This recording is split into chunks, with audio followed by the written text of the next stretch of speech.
Hello friends, myself Anvi Trivedi. Today I program this automated elevator in my robotic class. The kit I have used is EV3 Mindstorm kit.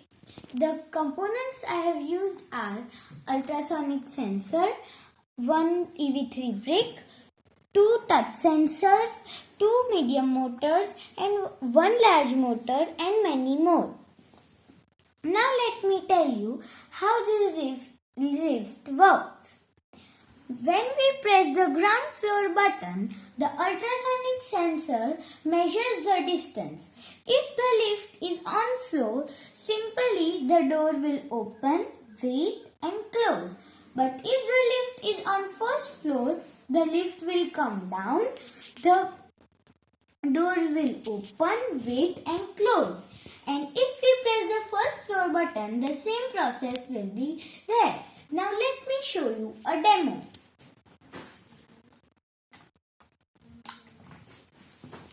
This is the ground floor button pressed. The lift was up, it came down, the doors open, wait, then again closed.